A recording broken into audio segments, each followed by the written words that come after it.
that you're coming on, because can someone explain to the audience, like they've never heard of it before, the red pill phenomenon, the red pill culture? Okay, it just depends on who you ask, but since you're asking me, I've been in the quote unquote red pill space for going on 22 years now. I first got into what we now call the manosphere, but by the way, there's a qualifiable difference between those two terms. The red pill was originally it came out of like sort of the pickup artist seduction community era, which was really the mid 2000s. And there were several forums that were going on. There's like the forum days, and there's the blog days, and then there's like sort of social media / YouTube days, which is where we kind of are right now. So everybody was sort of participating in forums, and then they participated in blogs and everything. And for the most part, it was a development or sort of a natural extension, I think, from this old school seduction communities. And so that was like, Mystery Method and Neil Strauss and The Game. And what was the demographic for that? Is this like a Gen X coming online in their early 20s or what? Necessarily. I would say it's much more millennial than anything. Okay. Right. And that's a good question. Much more millennial. I guess you could say like the latter half of Gen X, but it was definitely a millennial thing. And essentially what it was guys coming together and just comparing notes, like what works best for where you guys are in, where you're at. Because remember, the internet as sort of like a global communication system at that time was just sort of starting to come into its own. There was no Facebook, there was no Twitter, there was no this is like prior to any 2006. So it was like right around 2001, 2002 is when these forums started picking up. And so there's these guys would do seminars, and they would do things like live hot seats and whatever. But that was pretty much it. Most of it was just sort of happened online on user forums, user groups, which became user forums.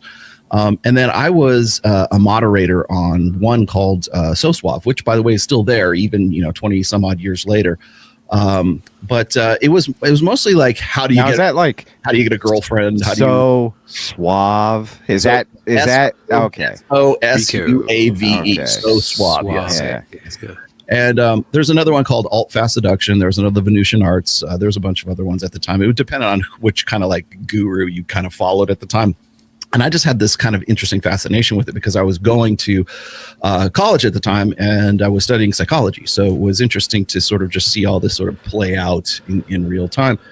And that's really where a lot of my work came from, was the forums and discussions, about 10 years of forum discussions.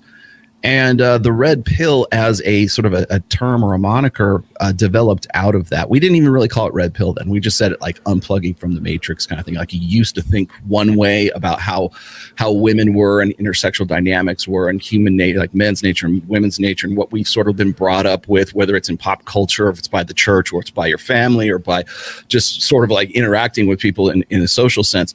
And then the difference between like the reality of it and sort of like what was what your own personal like expectations were. And so we used to call it unplugging from the matrix, and then that led into, you just took the red pill kind of thing. And remember, this is like 2002, so like the Matrix movie was like 1998, so it was still kind of like fresh in everybody's head. And so that it was an apt analogy. And I can remember back in the day, people used to like think it was really, really kind of cringe, but then suddenly right around 2017, 2018, everybody started using it again. But the red pill, as far as I'm concerned, is only concerns itself with intersexual dynamics. The red pill is the praxiology of intersexual dynamics, and that covers a lot of different things. A lot of people want to use red pill right now to sort of be a pet term for their political ideology or whatever they think is, red pill's just the truth. Well, you can use it that way if that's what you want to, but the history of that term really originated in the old seduction communities, and that's the way I sort of refer to it. So you're saying you had a ponytail at some point. That's what you're saying, right? Ponytail? You had a ponytail. Oh, you have a ponytail now. Okay. I was gonna say. I was like, okay, all right, I get it. Well, yeah.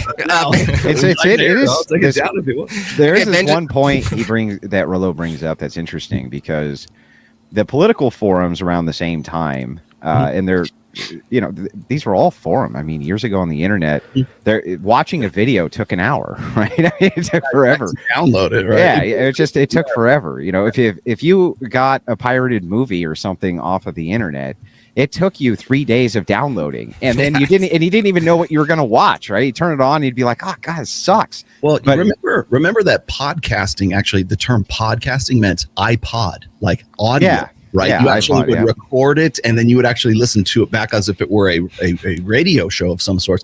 But we call podcasting, what we're doing right now is technically podcasting. But like back then, coom podcasting. Yes, exactly. Like what we take for granted right now, what we're doing here, all four of us in this thing, like just as far back as like 2016, 2017, it would have been very, very difficult to do what we're doing right now. Oh yeah, it would have been. Well, it's interesting. I was just bringing up on the political discussion side. I had never until, 2 years ago, heard of anybody use the term red pill as anything other than a political term. Mm-hmm. And that meant you had woken up to the fact that, the ruling class of elites are ruling your, you know what I mean? That kind of thing. Yeah, it was all designated around that. So I didn't even know. Like I when people started saying this, I was like, well, what do you mean he's a red pill? Doesn't that mean he's base, right? Doesn't that mean he's awesome? And then you tune in and they'd be talking about like degen shit, and I'd go, what the fuck is going on here? I'll tell you what's funny is I see this happen in cycles, and we're in an election cycle right now, so I expect all of this. Happened in 2015, 2016, happened in 2019, 2020, and has happened like last year and this year as well. Is red pill as a term will skyrocket on like as a, usable terms on like Google if you go and you track it. It started right around 2015 because people wanted to use the red pill as something that meant like the alt-right, right? Or it meant, so you're a Trump supporter, you must be red. You took the red pill. Yeah. Right? Or you've got did you know that when Candace Owens was not Candace, the Candace Wood that we know right now, when she was on Twitter, her Twitter handle was Red Pill Black. Oh yeah, I remember that. 2015, right? I still refer to her as Red Pill. I actually hates it because that's because everybody wanted to sort of jump on this term that everybody else was using. Oh, the cool kids are using Red Pill. Okay, I guess we're Red Pill then. That's gonna be sort of our tribal identifier during for the alt-right or for the I don't know, for the Proud Boys or whatever the hell was going on at that particular time. So people started using Red Pill as sort of an identifier for like traditional conservative Republican, Trump supporting, MAGA hat wearing, individuals who were cut from that cloth, right?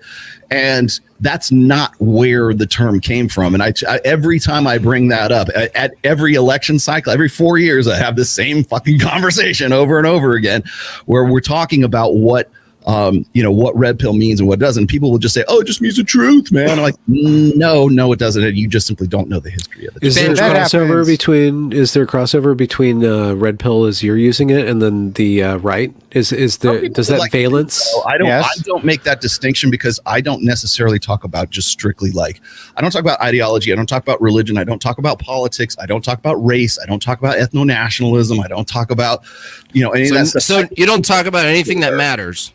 In particular.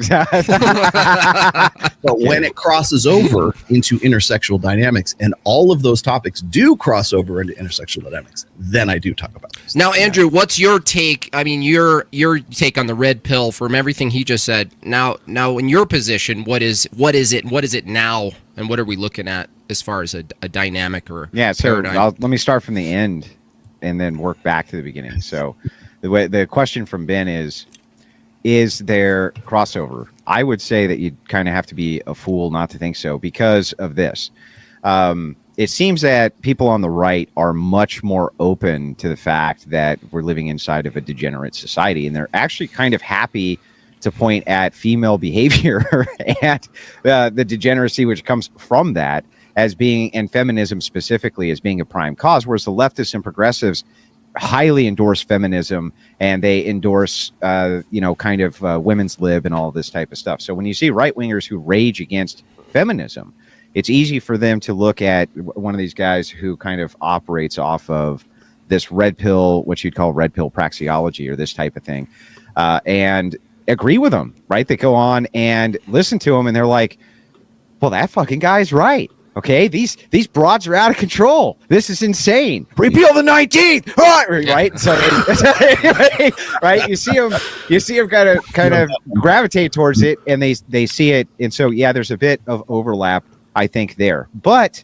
you have to remember that people are really politically ignorant, and they don't understand that the left is fractioned, but so is the right, especially online. And the right wing is not constituted of the alt-right and then the mainstream right.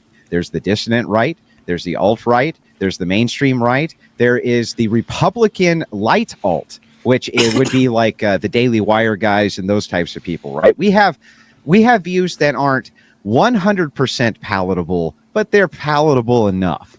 Into the alt-right, which is like, if we are not Japan by next year, it's over. To the dissident right, who says, look, there's significant issues which are going on that need to be examined in the core belief structures of the United States when it comes to the Constitution and when it comes to egalitarian principles and things like that. So there's a whole kind of different faction there. I don't see the red pill as being any kind of delineation of the right or left wing.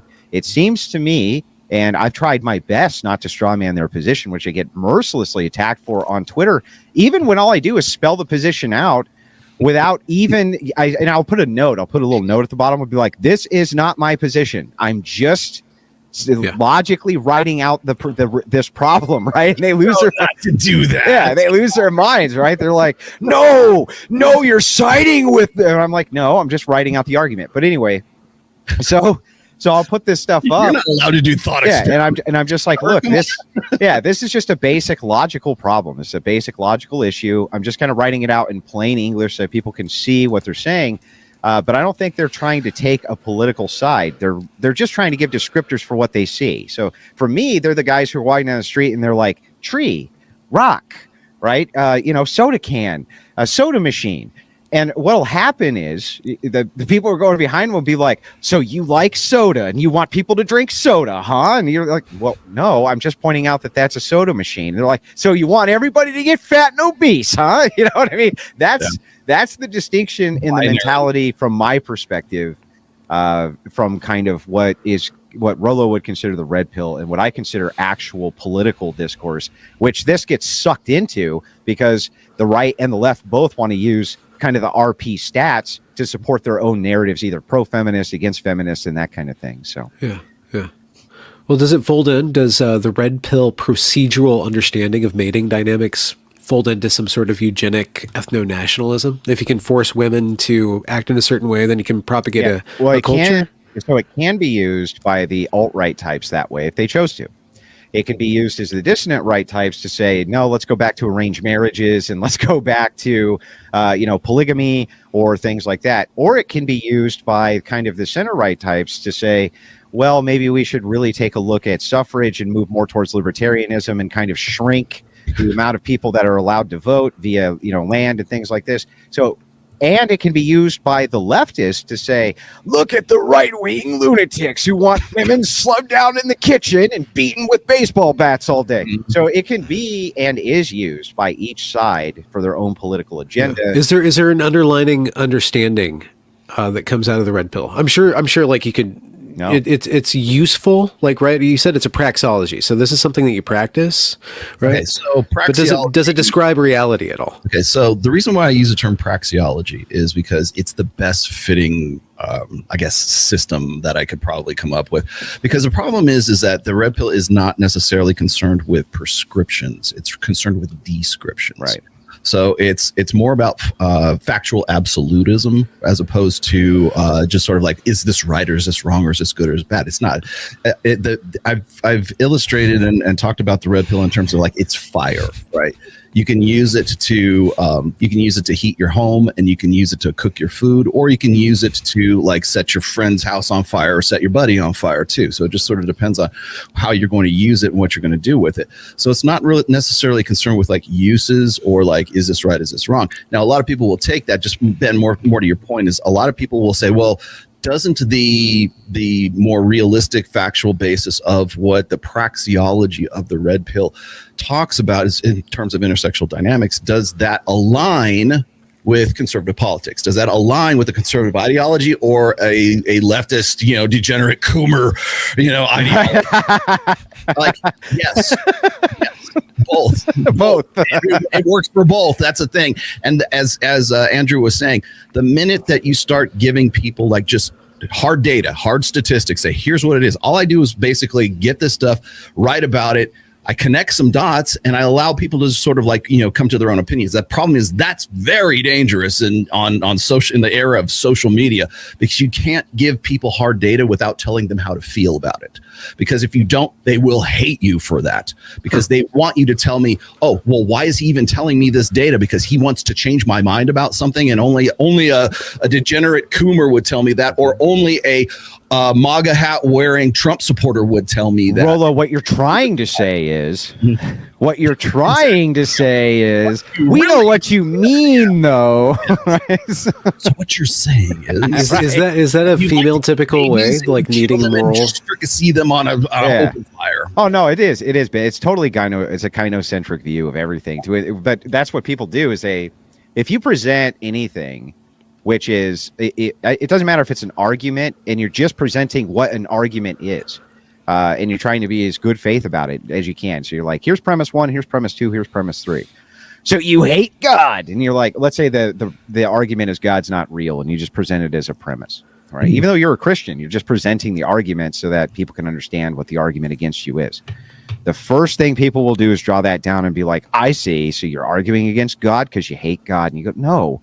I'm presenting this argument against, you know what I mean, the faith that I'm contending with really fast. Yeah, and they go ape shit, right? And it's because people apply their own biases when it comes to people that they hate, loathe, dislike, have a problem with, or this kind of thing, to anything that they say. So they map the things on to anything they say. They just kind of map it on as a position.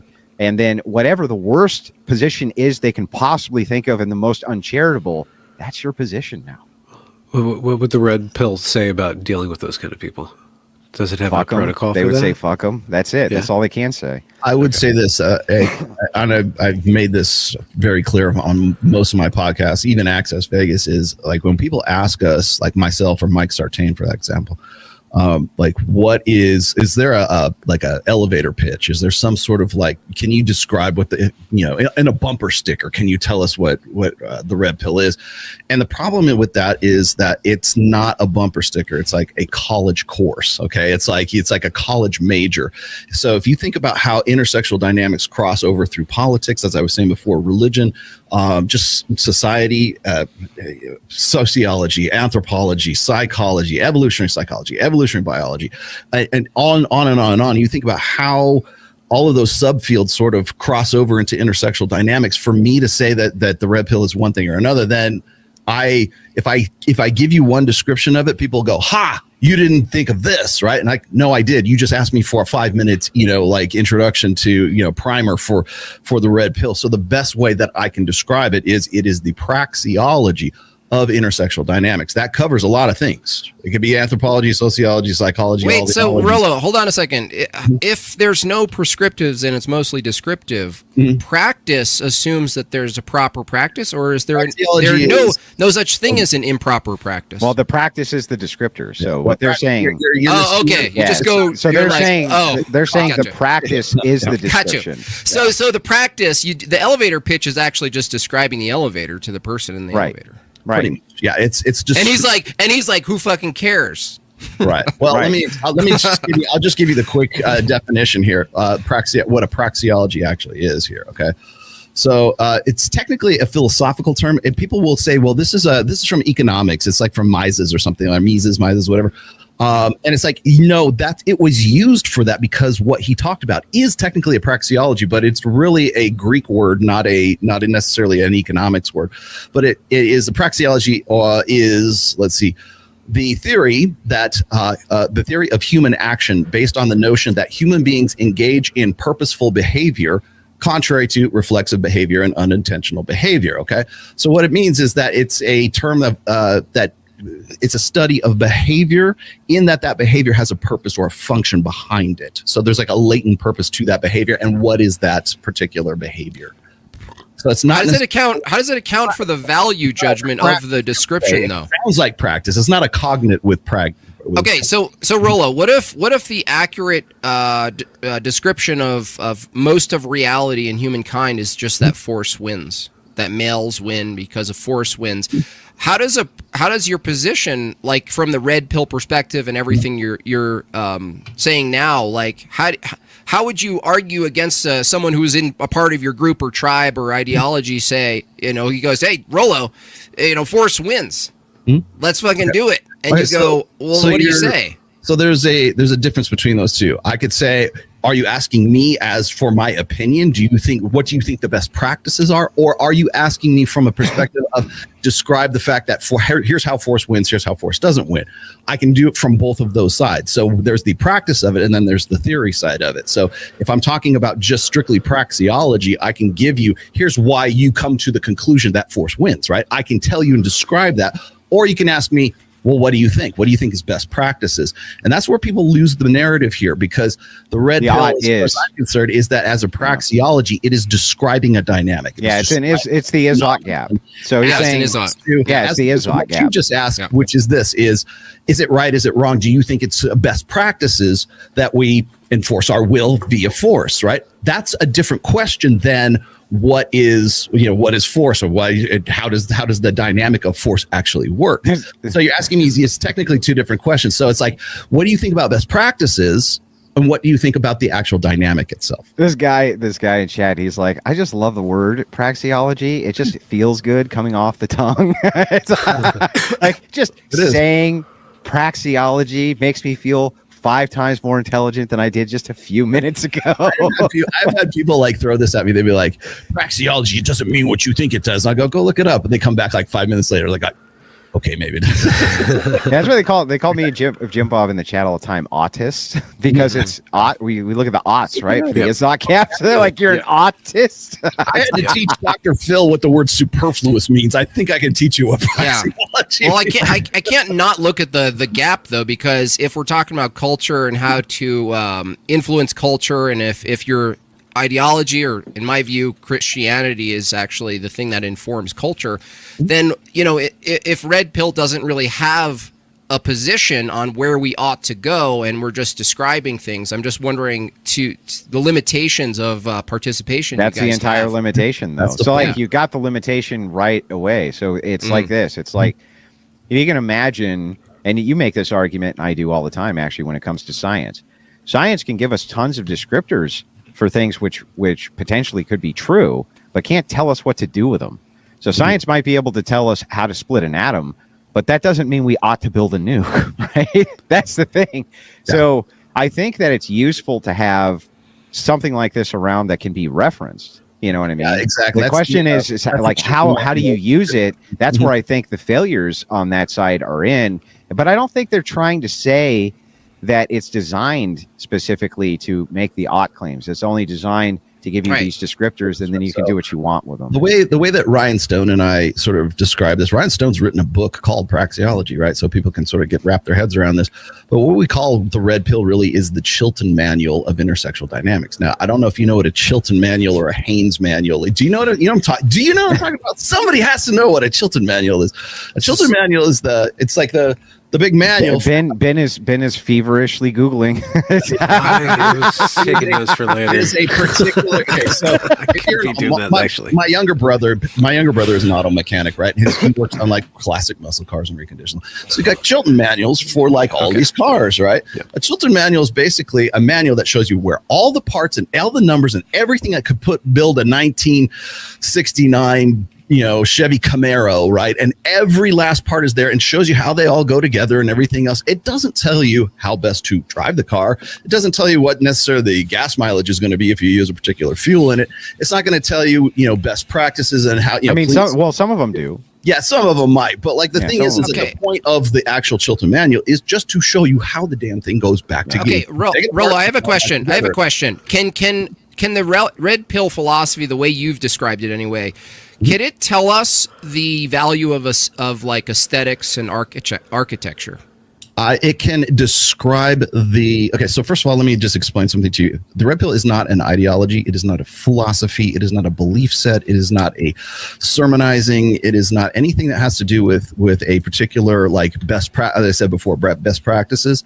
So when people say the red pill movement, the red pill philosophy, the red pill ideology, that is what I see people trying to force fit the red pill or the praxiology that is the red pill into this compartment that they think is an easier to understand. But it's well, would you agree that there's no practice that can be absent a philosophy that precedes it, right? Yeah. So I think so Jimbob's saying, like, look, there has to be a grounding foundation for why we want to know the descriptor of things. So he's saying there has to be some philosophy behind why it is that we even want to know what is true. Well, is mathematics a philosophy?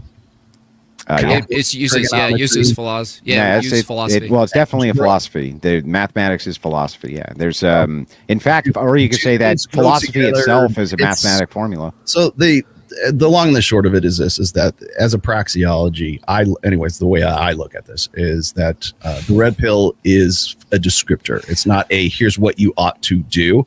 But as I was saying before, and as Andrew was saying before too, you cannot tell people, just basic information without telling them how to feel about it and what to do with that information. In fact, the very fact, if I'm going to tell you, about single mothers, I'm going to tell you about abortion, I'm going to tell you about, intersexual dynamics. The very fact that I'm telling you that means that I'm trying to convince you of something just in my telling. So when people say, you're an influencer, when you go and you put this stuff out there, it means that you have a certain belief set, because you wouldn't even be out there making yourself public or presenting yourself in the way that you are on these particular podcasts if you weren't trying to convince people. Well, Maury in my chat understand implicit bias, but that's not really what in its most idealistic form, what the praxiology. Right. You're just trying to give descriptors of what is objective true. Reality. Like Maury points out in my chat, he says the practice of breathing air or taking a poop, they aren't based on philosophies. So I think you can make the argument that yes, biological necessities, they're not necessarily based around some kind of, even though I think they are. There's something called ontology, which I think would cover some of that, but. Ultimately, I think at the root, what Jimbob is saying is if you're looking for a descriptor of what is true to begin with, then there has to be some kind of philosophy behind you even looking for that, right? What would be the purpose of the that's why I talked about aesthetics, because it's such a, people think, oh, well, let's talk about ethics. Well, some aesthetics and architecture and things do play into practice, actually, how we live our lives, how we experience the world. Obviously, in the West, we live in a very square, boxed-in system that's all about efficiency. And if you were to properly describe, Rollo, what's efficient, it would follow that if you wanted to be efficient, you would do away with unnecessary architecture and you would make everything square, right? And usable and quick, and you could tear it down and bring it up. Okay, this is the thing. This is why I bring this up, because what if your view could properly describe beautiful aesthetics, right? That was objectively beautiful and symmetrical, and yet in the same breath, the same description of the goal of efficiency trumped the aesthetics, right? And so I'm saying that because it permits that, it's like it's almost detrimental that it'll actually put aside one value for the pursuit of another. And so it becomes arbitrary. Well, of a bunch of praxiologists who are aligned with like a red pill view that you do, they basically just say, well, let's pursue getting laid, build efficiency, money, and this thing, and then no one else in that group could actually have a valid argument against that. It would just be kind of like whatever the trend said. Was good, right? That would win, right? I don't actually understand that. So I'm thinking about what you're saying, and it makes sense. You're saying if all of you share the kind of social belief that all of these things that the red pill is stating are true, these are all truths, and one subsect of this takes these truths and say I'm going to act in accordance to this belief structure with utility. Utility, right? With this kind of data set. You other people couldn't resist that. That I don't understand, because why couldn't the other side just take the same subset and then say, no, I have a whole different moral basis. I believe that what you're saying is true with the descriptors, but I think that the moral application is different. No, you're right, Andrew. I mean that they could actually oppose it by just declaring a new goal, right? I'm saying they can't refute it foundationally. They can't argue why one is good or bad, or why you ought unless to they go gave one them or the other. data that disputed the data. Right. That would be the only way to do it. That's because I guess so. What you're using is okay. So whenever I hear the words like good, evil, bad, this is good, this is bad, what I'm looking at is really like from a praxiological perspective is what are best practices and what are worst practices. Okay. So to get more to your point, if we're looking at a particular phenomenon and we say, okay, this is what is true about this, is we're able to, with all of our five senses and all of everything that we can possibly gather, the most hard empirical data that we can about this particular phenomenon, and we get to the point where we have, like I said, the Chilton Manual is almost complete. We go, okay, this is what is true. This is actually happening. It's a predictive framework. We can pretty much bet that this is going to, 1 + 1 is 2. 2 + 2 is 4. If we have that as a foundational truth, now the question comes, what are best practices? What should we do or how should we use this information to make our lives better or to make other people's lives worse? The basis that they're starting with, just like for you, Jimbob, and probably for Ben too, right? They're using the correspondence theory of truth. Right. So they're saying all of these things correspond with what is objective reality. So we use the correspondence theory of truth. That's our truth theory. All of these things correspond with reality, therefore they're true. And then they hit this delineation, and that's what Rollo is saying. When we hit this delineation of best practices, he's saying now we're getting into the aughts. So what like do we do like with best that? And that becomes prescriptive. But to see what I'm saying is that there's a difference. Like, I don't know if maybe you guys just see there's no difference between the two. But when I look at a phenomenon, we find out what is the most accurate description. How do we know what is true? Well, whether it's whether it's intersexual dynamics or anything else for that matter. But like, as far as I'm concerned, when it comes to the praxiology of the red pill, it is an obligation to objective truth. What you do with it from there, you guys, like Christians can take it somewhere, Muslims can take it somewhere, Satanists can take it somewhere, anybody else can take it wherever they want from that point.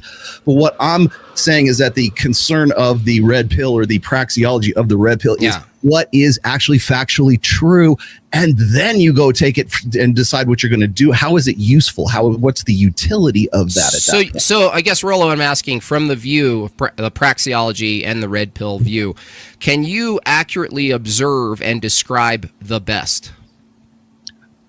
Again, that's practices. So what is the best? Can you accurately determine that? You can certainly say, okay, well, as we were saying before, like, what is pragmatic, what is efficient, what is practical? What do we want to do with the knowledge that we have? Let's just say we have actually absolute truth about. Well, hang on. He's not actually asking what you think, Rollo. So he's asking, Jimbob's not asking actually what it is that you think he's asking.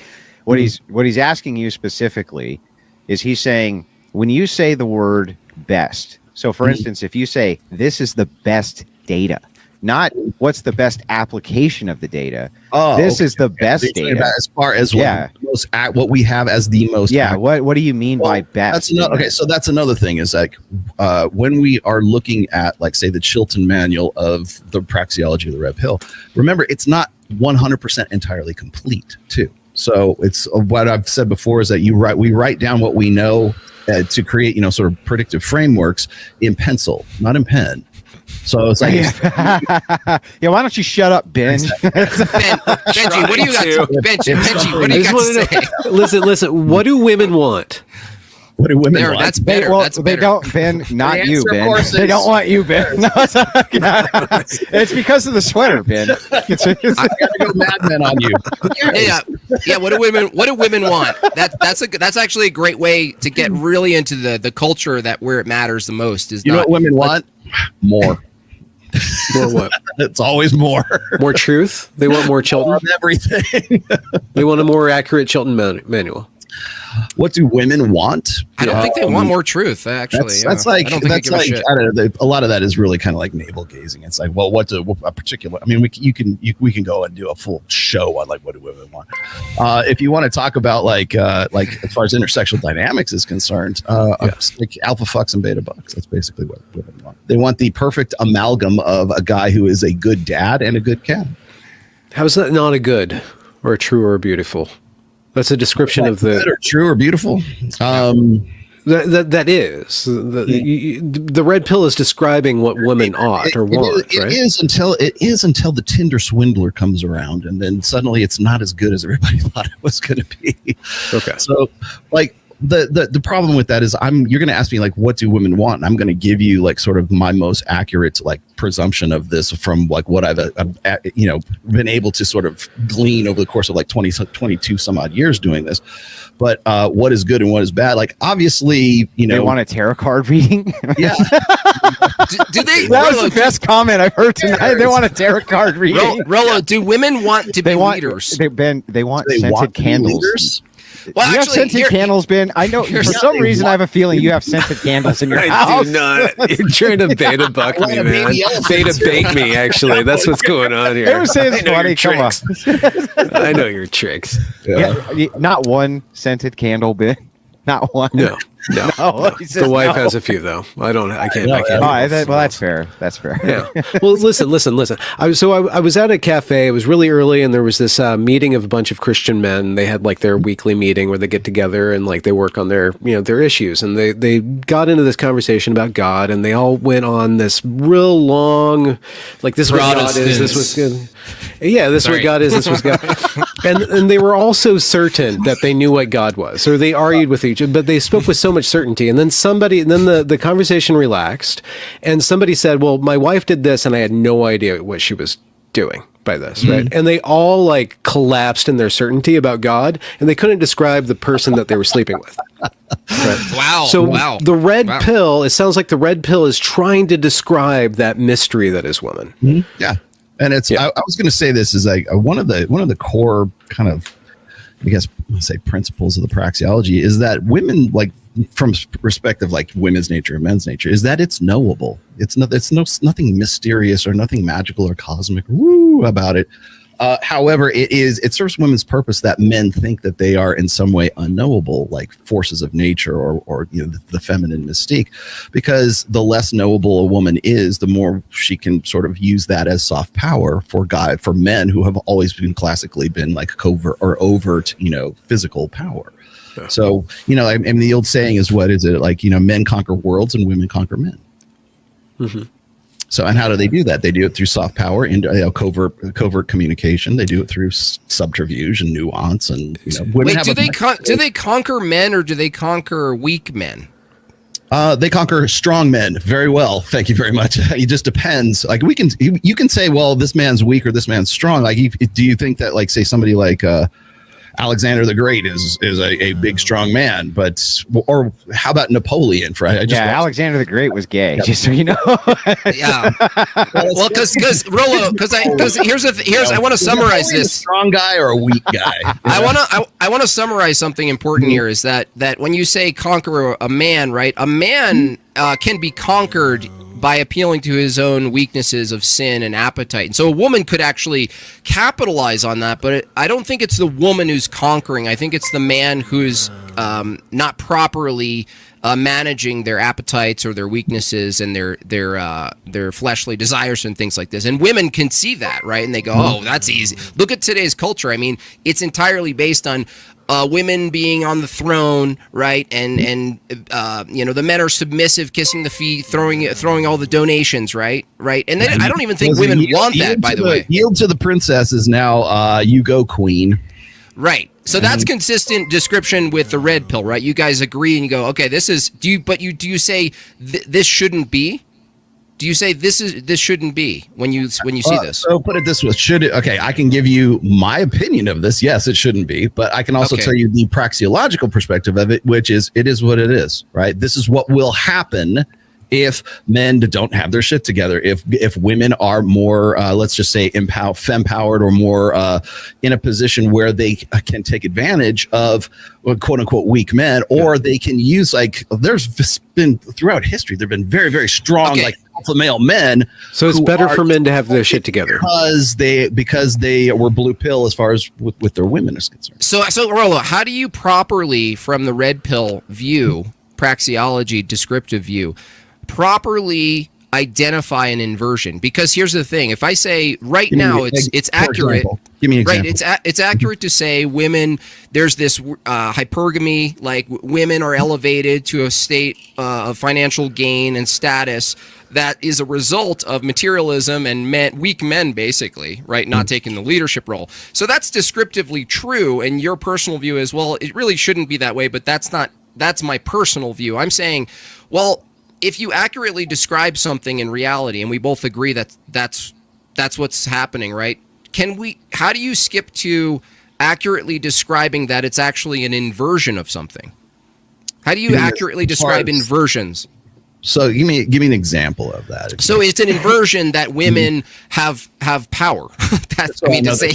So you in a perfect world, men are supposed to be in power, but the inversion is women are. They're always in power. Men are always in power. The fake out is that we can make it look like, due to luxury and modernity, right, that women are in power. The moment something catastrophe hits, or what I call it, concerns that go away with food shortages. The moment that happens, you start to see the true reality of things, right? It's a luxury belief. Feminism is luxury, and what I'm saying is, like, if you accurately describe what's going on, it's actually not true. Women are in power. So what I'm asking is, how does your view, like, if you're speaking on behalf of red pill and praxiology, how does it accurately pinpoint an inversion, a counterfeit, a lie? What I would say is this. Okay, so if you go back and you look at men's nature, you look at women's nature, you have to kind of like rewind the tape all the way. Okay, so if you go back and you look at men's source of power, like what makes them, puts them in authority, and really for right up Strength. until strength, smashing skulls, physical, exactly, violence. Was it you, Andrew, who got into the argument about what was it, about enforcing rights? Rights enforcement on whatever podcast. I love that part. I was watching that and I'm like, oh, I hope he says this, and then you did. Enforcement. So men's power comes. So this is my viewpoint. Go ahead. Is that all power and everything operates through force, whether you think so or not. When you're talking about soft power, you're talking about seduction. So you're talking about seduction, and you're talking about manipulation. And the thing that's interesting about that, though, is that that's a power men have too. And historically, men also can apply seduction and manipulation to great, great, great effect. But women can never apply force. They can't apply force. So what Jimbob's saying is that if men have been able to over the course of it, because simply we're bigger, we're stronger. Yeah, exactly. More so strength. And as you were saying before, feminism, and there's a lot of other like ideologies that go along with this, but those are what Robert Henderson has called luxury beliefs. We are only able to entertain those beliefs so long as a society maintains a certain level of luxury. And once it drops, then suddenly we go back to caveman days, and we go back to gender roles, and we go back to sexual dimorphism, and was it division of labor? All that stuff happens once you get down below a certain level of affluence. So that's pretty much a given. But in a natural state, like in in our hunter-gatherer days, like, were men the ones that were making the decisions? Yes, they were, because they had the capacity for violence, and they had it probably a whole lot more than we do now. So are men nothing but weakened by the progress of technology? Is technology robbing men of their strength, and therefore men aren't getting their shit together, and therefore men are weak because they're not stronger than technology? Yes. From my perspective, yes. Okay. So, but again, defining the phenomenon between men and women are physically weaker. Women are also, you have to remember that women were, and still are, the incubators of the next generation. So when you look at in our evolutionary past, a woman was usually pregnant most of the time, from the time she was probably about 15 or 16 years old, and had a series of children where, be fruitful and multiply. But remember, women are the vulnerable sex. They are the ones who have to be protected by the strong sex that is going to, fight off the saber-toothed tigers and bring home the meat and hopefully share the meats along with everything else and be parentally invested in that woman, because she's the one who's going to be pregnant most of the time. And and if she's not pregnant, she's also doing caregiving and nurturing for those children as well. And remember, human males, the reason why we are where we're at right now is because we have gigantic heads, right? Most babies are born premature. We have giant heads because our superior, the reason why we're the apex species on this planet is because we're the smartest sons of bitches that were ever created, right? The way you do that is you have to have a very big head with a lot of synapses and a big brain, right? You have to pass them through widened hips in a human female, and that makes her vulnerable, okay? A human baby cannot reach like self-sufficiency until it gets to be about 6 or 7 years old, right? For instance, say a horse or giraffe, they can run within a half an hour after being born. That's right, they can. Human children need a lot of fucking investment. That's why it's parental investment, theory. Okay, call it evolutionary prattle. You could, I don't care whether they were created that way or that way. The fact still remains, we got big fucking heads, okay? And we have to be passed through a birth canal that is tiny. So we have to pass them through. They have to be taken care of for a very long time. These are simple facts. So you could go see this happen right now, today in 2024. Okay. So just not very often anymore. From a physical perspective, women have always been the vulnerable sex. So how do you keep those very fragile children and those very delicate, vulnerable women? How do you keep them alive? With very strong sons of bitches with wide shoulders and biceps and greater blood flow. I have this list of all these. Well, that's what technology. If you look at the evolution, not the biological evolution, but the evolution of technology.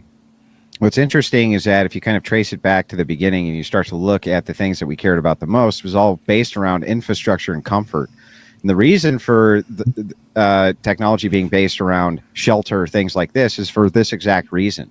So the technology is there and exists there, not to protect women from the saber-toothed tiger necessarily, but to protect them from the thing that kills them the worst, which is nature. Nature is the thing that kills babies and kills women. Women used to die from this thing called hearth death. Have you ever heard of hearth death? Yes.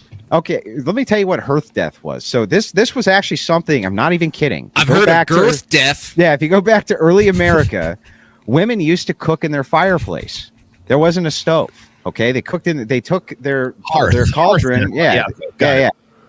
deaths. Okay, whatever. Okay, so anyway, they would actually catch their clothes on fire and burn to death. And this was actually common. This is more common than you think. Their dress would catch on fire and they would fucking burn to death. They'd be running around like a Roman candle in their house, right? because of art that, and it's not a joke, right? So they have smaller skulls. You're saying women have smaller skulls. So how do you? And maybe more to your point here is, how do you keep very fragile children alive, and how do you keep vulnerable women who are, for the most part, either pregnant or they're nursing or they're nurturing the next generation? How do you keep them alive? Keep them alive with men. You keep them alive with men who are, from a division of labor, from a sexual dimorphism perspective. I don't care whether you want to call that evolution or creationism. It doesn't matter in this case. The fact of the matter is that, yes, are men more powerful than women? Yes, they are.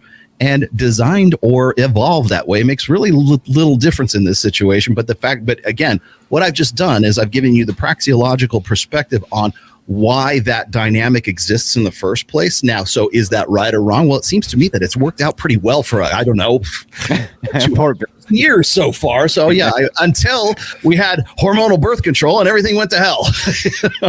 Is that the line? That's the line where the power dynamics completely go. Exactly. Because women have become less dependent on the resources and the provisioning, protection, and parental investment of men.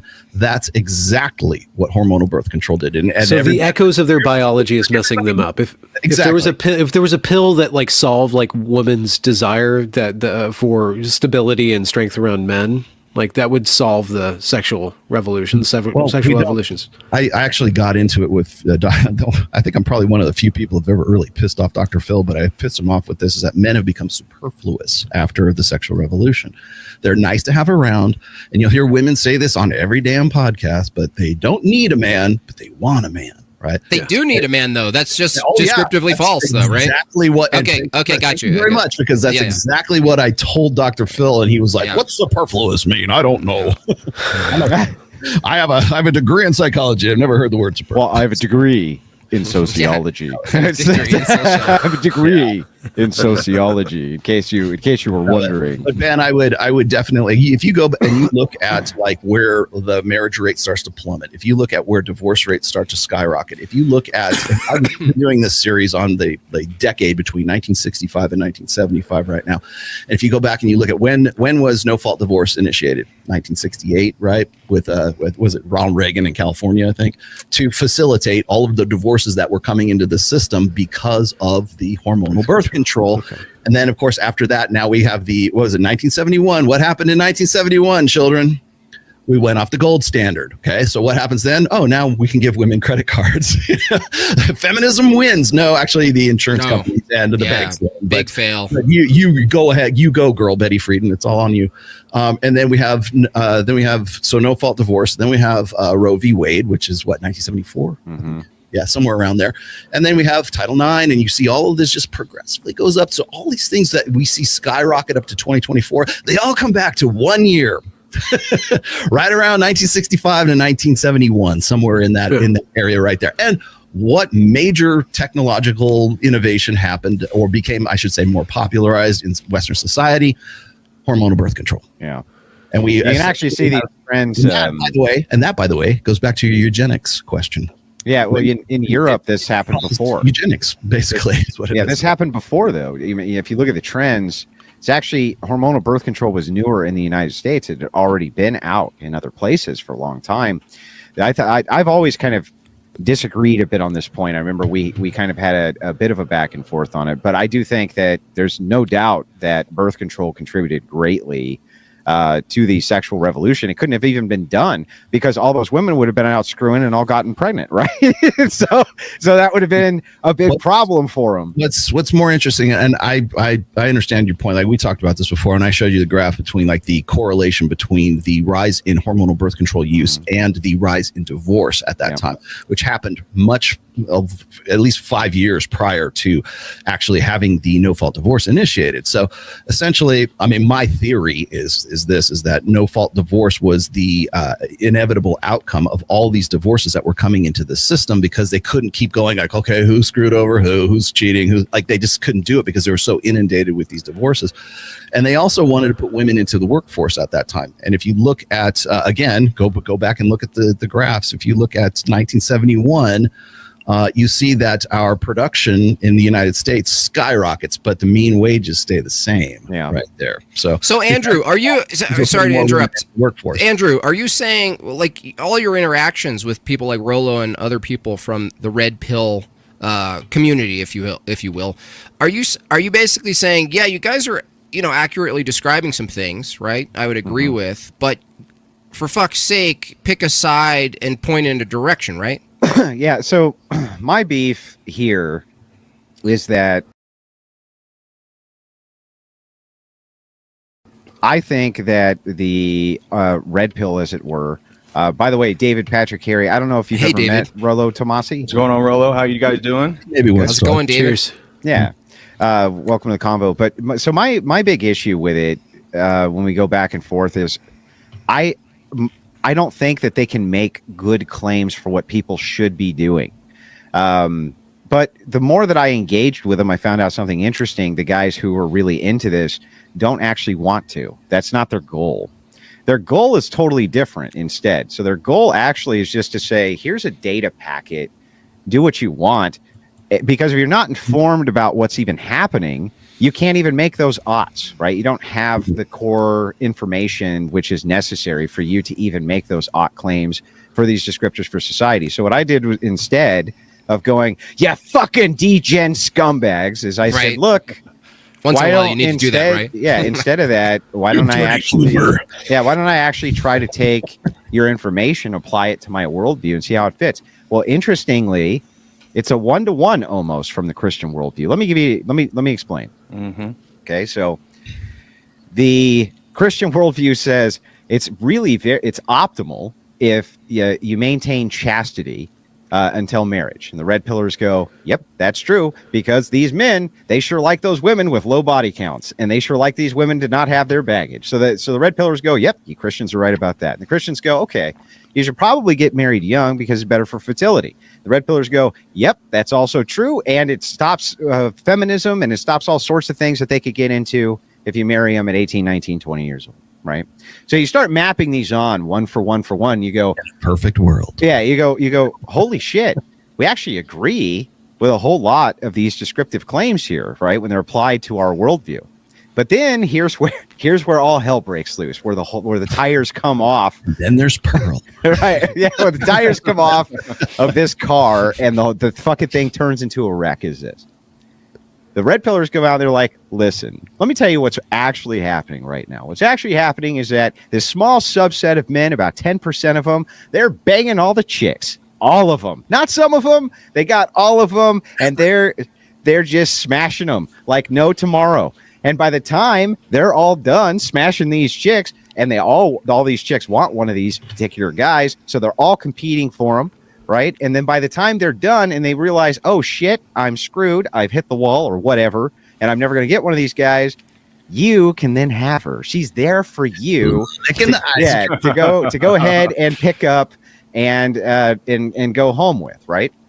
And so the Christians look at that and they go, the second they hear that, they go, "Rah!" Because they can't envision that female mate selection could actually be that primitive. But when you look at all the data, you look at all the polling, and you look at all of these dating sites, the dating sites are the big tells, right? You look at Tinder, you look at all it's always the same story over and over and over. So then they get into this fight over degeneracy. And what the Christians say is, look, what we want to do is convert society to Christianity so that we don't have this kind of like overage of a degenerate problem. And the red pillars go, oh, well, that's nice. And here's what's going to happen. What's going to happen is these chicks are all going to go bang these top 10% still. And then when they're in their 30s, you could pour some fucking holy water on the whore's head and marry her up. That's literally this whole fight summarized, okay, in like the best way I could possibly summarize it. That's what's going on. Now, I do have a solution for this, an answer to this, and I have a debate coming up where I'm going to really get into this because I really do have a great answer for it. But that's the fight. Yeah. So Andrew, why is it that red pillars aren't just becoming Christian? What's this? Why are they two different positions then? Yeah. Here's why. All right. So. Yeah, go ahead, Rollo. There you go. No, I was going to say. Okay. I wrote it. It took 3 years of my life to write an entire book as part of the series about that. But continue. Oh, well, I was just saying the reason for this is because the red pillars are like, well, that's nice. You can go ahead and you can even take this top 10%, this top 10% tier of men, and you could make them all Christians tomorrow. The problem then still doesn't go away because what'll happen is those women will still vie over the top 10% of those Christian men until they're 30.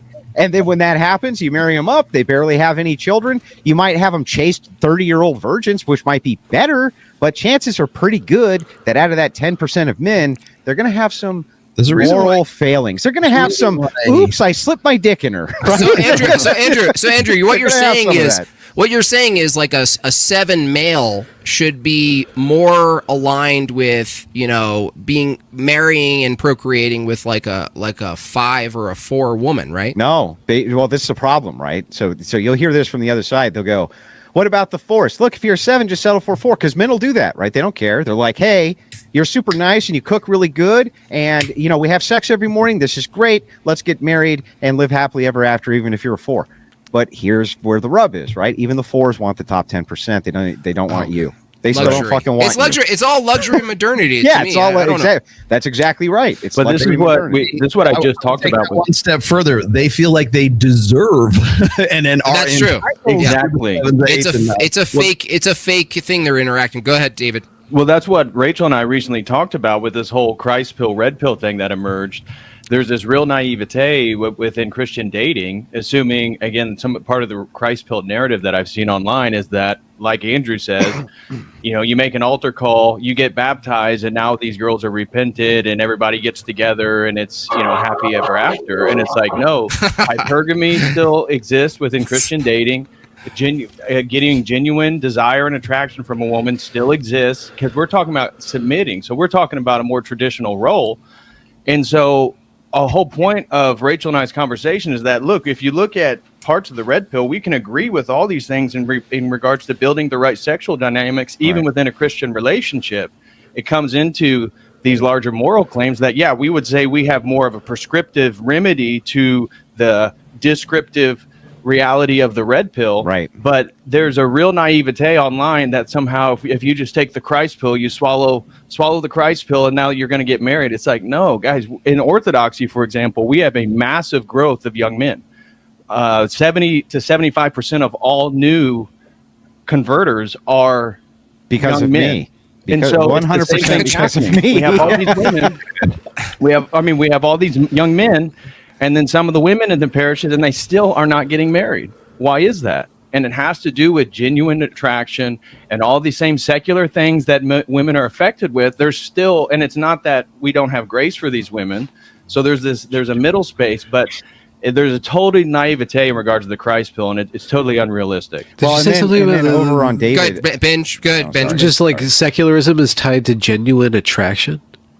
Or No. giving into one's genuine attraction is secular. Reality is. Reality secular? In regards to the intersexual dynamics, that, for example, a lot of young men have difficulties just carrying on a conversation. And so building interest in a woman and just being able to form these relationships. So just intimacy. These are I mean, like secular skills, but all of this is going to be necessary. So when the red pill, I wouldn't subscribe with aspects of what they would remedy the degenerate situation we're in, but we still have a problem with getting young men and getting young women and the women wanting to occupy these traditional Orthodox Christian marriage roles.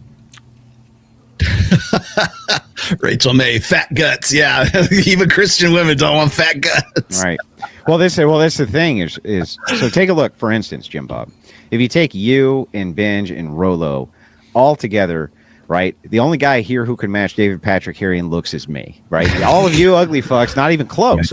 So, but Yeah, nice beard, by the way. Yeah, fuck you. Tell him, tell him, David, how hard it was for you. Yeah, so I've been a content creator, been an Orthodox Christian, and trying to find a wife. It took me over 3.5 years to find the woman that is like excited to occupy this role and is with my mission. And that's where I talked about aspects of the dating world are true in regards to the red pill, and it's still true with the Christian world, and it's not easy. And so that's where the average Christian guy, that's why they appreciate the content, because I tell them, I get it, guys. Like, it's not easy, even when you're in the church, even when you're around women that want traditional men, because we're still talking about a lifelong commitment. We're not really interested in drag the divorce and all this guys. other stuff. You need to drag the guys from Iron Disciples into this conversation at some point. I don't know if you're familiar with Iron. Yeah, I know those guys. Where are they at? They're in Sarasota, Florida, but they've got their own podcast and stuff. Well, if they're available, they can pop on.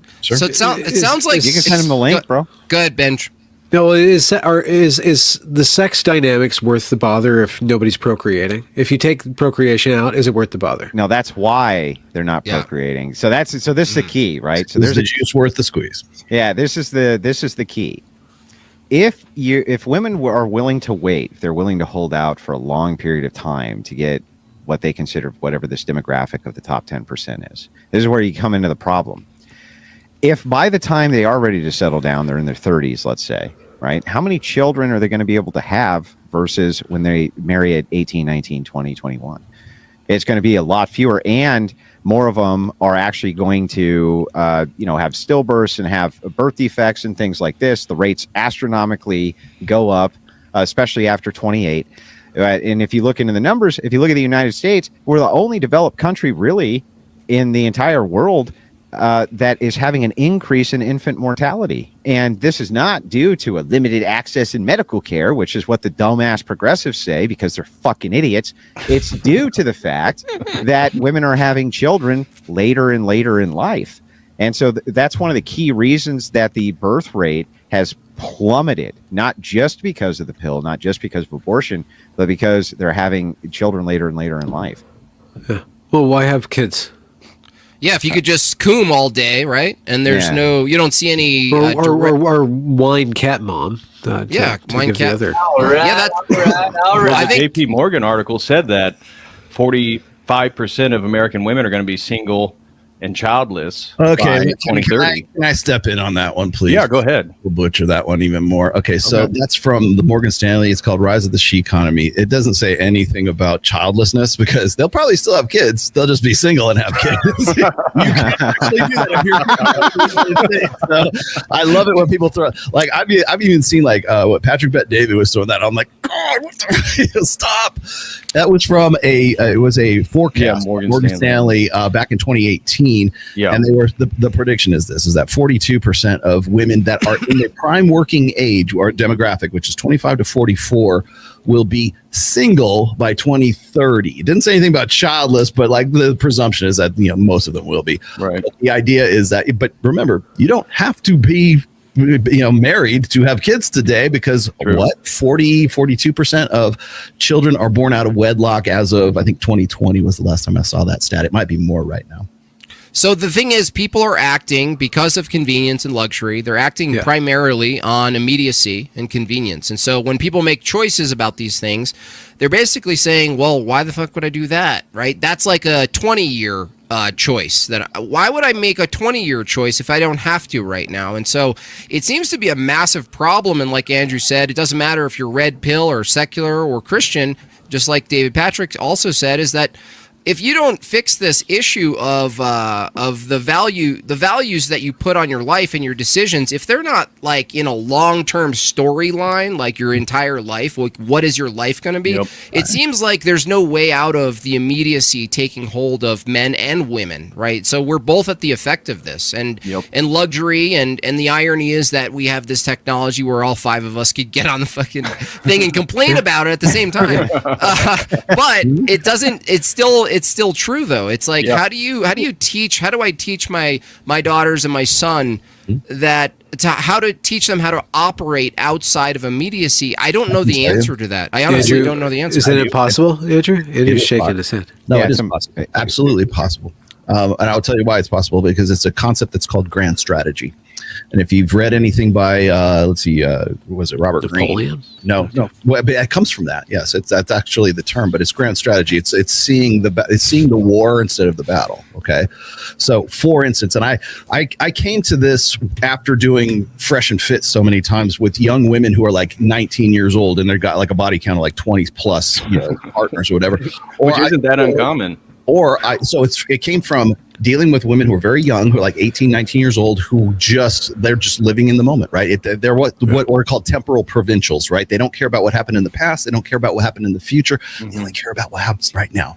Mm-hmm. And so at least they don't have any baggage with that philosophy. Right? You know who does? It's erased. It's erased. Is the woman who is between the ages of 29 and 31 who is now going, oh shit, I need to get my life together. Oh shit, I better get with a guy before the lights come on at this club because I better be able to leave with somebody pretty soon because they are no longer able to compete in that sexual marketplace the way that they could when they were 18, 19 years old. So when they get to that point, which is what I call the epiphany phase, that's when they find God, and that's when they come back to church, and that's when they want to make you wait for the pussy that she just gave to the guy like 2 years ago at the club, right? So the whole thing happens right around 20, 30, 29, 30, 31, which, by the way, is the 30 for women is the most common age or average age of first marriage for women. So that's when they have this sort of epiphany right there. And what do they say? I need to find a guy. I need a dude with some benefits. Truth lights. Truth lights. I'm done with I had my fun in my fun in my 20s, and now I want to get serious. I want to get right with God, and I got to find a guy for the long haul. The problem is now that they're at that point, the guys that they want are hitting their stride. They're starting to get into their peak potential years, and they don't want to have anything to do with them. They want to get with a woman who's younger because now they have the options to actually be able to do that. So what happens with me is when I talk to these women, they go, Rollo, how can I find a husband? Where are all the good guys? How come they're all intimidated by me? How come they're all why do they have fragile egos and whatever feminism is sort of feeding them as like sort of the rationale du jour that helps them sort of cope with the situation that they're in at that point. And now I'm comparing the two. I got the 18, 19-year-old girl, and I've got the girl who's like, say, 30, 31 years old right now. And the problem is they never thought about the future. They never saw the battlefield from the God's eye view of the battlefield. They were only right there. And it's the difference between grand strategy and just taking one battle at a time. And they get to the point where they go, oh, I should have thought and planned, like you were saying before, I should have thought and planned out things a whole lot better than I actually did. The problem is if their fathers, their brothers, their uncles, a wise male says, hey, you should really start thinking about grand strategy. That sounds like chauvinism. That sounds like misogyny. That sounds like you're trying to control their lives and to take some sort of fiendish manipulative power over them by saying, hey, you might want to think about where you're going to be in the next 10 fucking years. And they don't want to hear that because that sounds like what they've been taught is patriarchy. Oppression. It's oppression. Yeah.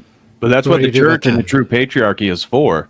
Because the church guides the men, because the men are focused on God, and then the men can actually be the leaders that spiritually lead the family.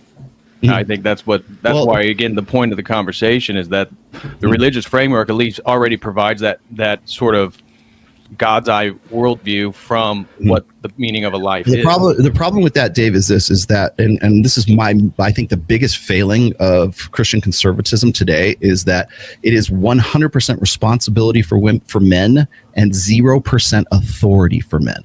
So you have all the, like, I hear Ben Shapiro, I hear Matt Walsh, I hear Candace Owens, you name the guy from freaking Daily Wire or PragerU, and I will tell you it's the same damn story, which is the way we're going to turn Western society around is if men would just take more responsibility. It's like they don't have the authority to enact that responsibility in the first place. So all the responsibility in the world makes who's taking their authority from them to enforce? That doesn't make any sense. So this is like hypo-agency longhouse thinking. Like we don't have any authority. Just like assert authority.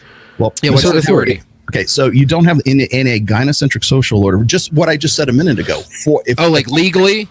Legally, just leverage in the dynamic of a relationship socially in the first place, because everybody wants to say that a marriage ought to be 50-50, right? Well, everybody's an equal partner or a co-equal partner in this thing. In fact, you'll hear people they don't even refer to their husband or wife as a husband or wife. They refer to it as their partner, right? So there's this idea that there's egalitarian equalism between men and women. As we were saying before, who should be the leader? Who should be the one who makes the calls? Who's the captain of the ship? Who's directing the course of that family and that marriage and everything else? Now, from a Judeo-Christian perspective, it's the man, right? I mean, whether you read it in the Bible or you just look at it from just simple... And who bestows that on the man? Dimorphism. The man is the one who's providing protection, provisioning, and parental investment for that woman.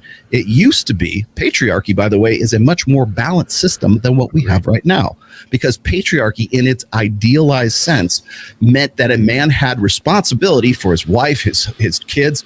You know, if his kids were like criminals, he was guilty of the crime. If the wife sent the house or sent the business into bankruptcy, he was the one that was responsible for that. But he also had the authority to rule over the wife, for the authority to rule over the children and make decisions for those children and have them defer to his authority. And the authority came from somewhere. This is just I just get a little I follow you guys up to the point where you say, well, but men don't have any authority. It's like, wait, not now anyways. Well, where does that come from?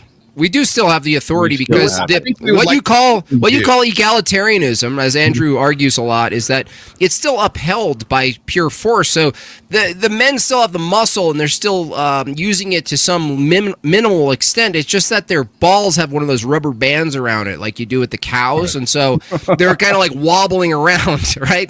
But who did that? Like, who's responsible for men not having authority? Men did that. Why? Well, because they fell trapped to egalitarian. No, they fell trapped to a false doctrine. Yeah.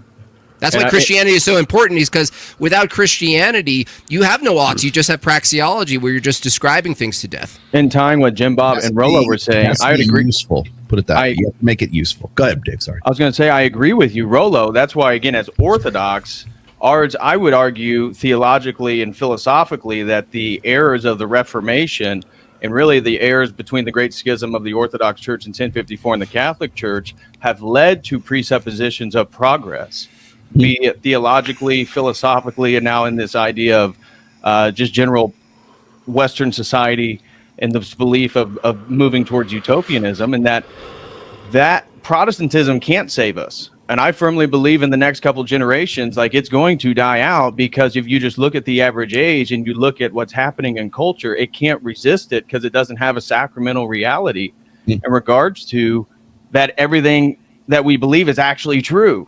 In addition to the semiotics and the archetypes, the Petersonian language that people want to use Christianity for. I think it's all that. So it solves, it provides the ultimate prescription for the red pill.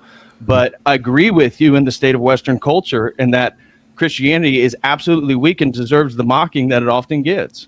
What do you mean by Petersonian, you know? It's like, fuck you. No. Back off, fucko. I really need a sound drop for Peter.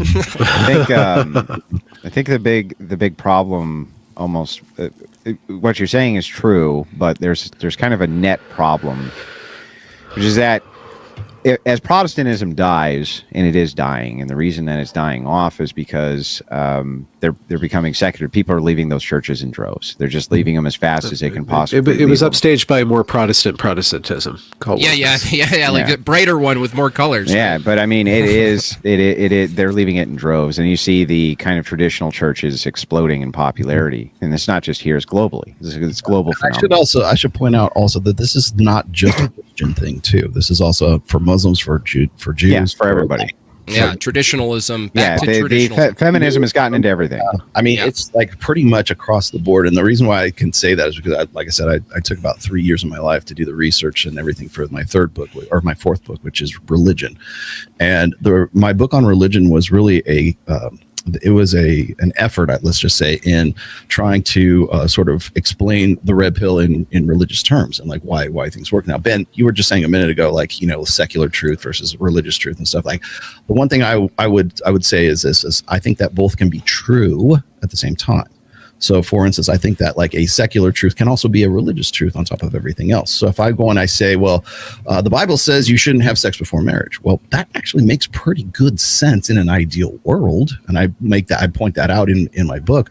Also, prearranged marriages make a lot of fucking sense. Like from a pragmatic perspective, if you're blending two tribes and you realize your very young daughter can't make really good decisions for himself, or your son doesn't know what he should do. And if you're a wise man, you say, hey, I want to, make sure that I want what's best for my daughter. I want what's best for my son. But that only lasts because of the tightness of the net of the community, right? You have to have that reinforcement of for instance, the way I pointed out is like proscriptions on like sort of like foods, right? You halal foods versus haram foods, right? Versus like you're not supposed to eat shellfish or hoofed animals or unclean or pigs or whatever like that.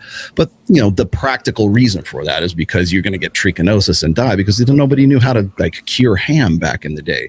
Now, is it still a religious doctrine for some religions, for Islam and for Orthodox Jews? For sure. I'm sure it is.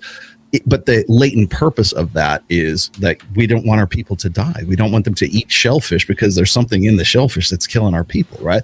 So it's a secular truth. Is it a best practice not to eat this animal until we figure out how to make bacon taste good? Yeah, it is. It made sense at that time. Now, is it like, well, it's handed down from God and it's in the Bible and everything?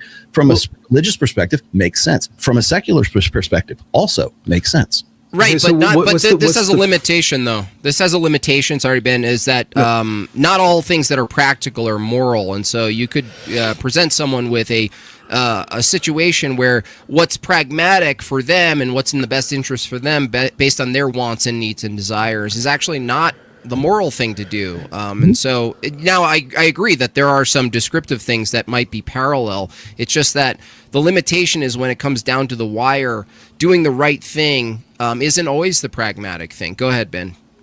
Well, no, I was just you were talking about how you package the prescription somehow, whether it's secular and you appeal to people's rationality or truth or mythology, you appeal to people's imagination and emotionality. Those are communication tools. It's obvious that you're seeking truth. I don't understand the good, and I just come back to, if men have responsibility but no authority, like, who grants men the authority? Is it a divine right of kings? Is it a mythology? Violence or do we convince? grants It's violence. men It's the force. We don't have the convenience events. We don't have that. We're not going to do that. Yes, ultimately, that's exactly what's going to happen. Is eventually going to happen. So eventually we're going to either repeal the 19th or unmake the birth control pill, or just descend into chaos and everything gets a hard reset. No, what? No, here's we're what. not. Here's what You heard it here first. Benji wants to repeal the 19th. I'll say I would like to know how everyone is going to do that. I would love force, to see the plan, force, the same way we gave it. Force. Yeah, there's inevitabilities, right? There's inevitabilities to decadence.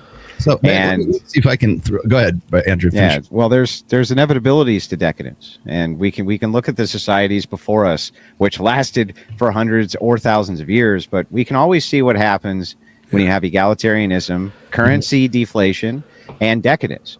And every single time, it's a predation. Is it ever for- corrected? Yeah, it does. It always corrects, in fact, but it always. Is it corrects- ever intentionally corrected before disaster? It can't be corrected. No, you're headed for disaster, Ben. Okay, so okay, I just wanted to know how black this pill was. It's not. It's not a. It's actually white, It's not not a. on the It's other not a side. black pill. It's the opposite. No. Just slightly gray. It's slightly gray. Sometimes people really screw this up in their heads. They're like, Well, "What kind of doomsday scenario are you, Mad Max bullshit, are you talking about?" And I always say to them, "Why is it that you would think that a correction coming that eliminates a lot of that decadence? Why would you think that's not the white pill? That's the ultimate white pill. That's not doomer shit. But you That's, can't accelerate it, though, Andrew.